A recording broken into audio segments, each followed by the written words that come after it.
बिहार से केंद्रीय मंत्री जितेंद्र राम मांझी ने लोकसभा में विपक्ष के नेता राहुल गांधी के बयान पर करारा जवाब दिया है।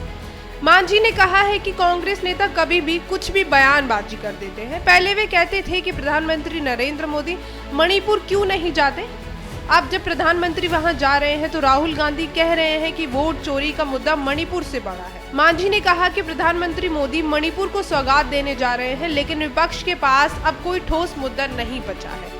चलिए जानते हैं पूरी रिपोर्ट। मणिपुर में डेवलपमेंट प्रोजेक्ट लॉन्च कर रहे हैं और राहुल गांधी का कहना है कि मणिपुर का पीएम का दौरा कोई बड़ी बात नहीं है, बड़ी बात है देश में वोट चोरी करना। देखिए, इन लोग कब वो क्या बोल देंगे कुछ कहा नहीं जा सकता है, इसीलिए इन लोगों की बात को कोई तवज्जो नहीं देता है भारत का मतदाता। पहले तो कहते थे कि मणिपुर काहे नहीं जा रहे हैं, वो मणिपुर के चले गए थे तो मणिपुर को कल्याण करके चले आए थे राहुल गांधी, और उस समय कहते थे कि कोई नहीं जाता है। अब जाते हैं तो फिर क्यों बोल रहे हैं वो। मणिपुर एक इम्पोर्टेंट राज्य है, वहाँ पर हर प्रकार की शांति की व्यवस्था कर ली गई है और उसका विकास करने का प्लान क्या कहते हैं प्रिंट बना लिया गया है। तो मोदी जी वहाँ कुछ जा करके सौगात देने जा रहे हैं। वो जा करके क्या वहाँ पर ये पहाड़ सर किए हैं, तो वो तो सिर्फ बोलते हैं लोग।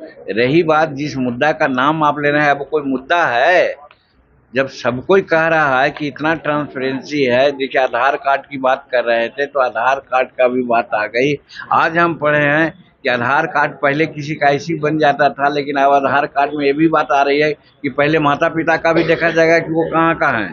तो यही तो हम लोग कहते हैं कि भारत का जन्मा आदमी है, संविधान में है कि भारत का जन्मा आदमी भारत का मतदाता हो सकता है। तो संविधान को लेकर चलते हैं, संविधान का नाम लेते हैं, तो क्या इतना पता उनको नहीं है कि संवैधानिक काम इलेक्शन कमीशन कर रहा है। तो जब इलेक्शन कमीशन काम संवैधानिक कर रहा है तो फिर सवाल क्यों उठा रहे हैं। कहने का मतलब उन लोगों का पास कोई मुद्दा नहीं है, उन लोग ऐसी प्रलाप कर रहे हैं। प्रलाप कौन करता है ये आपको जानना चाहिए।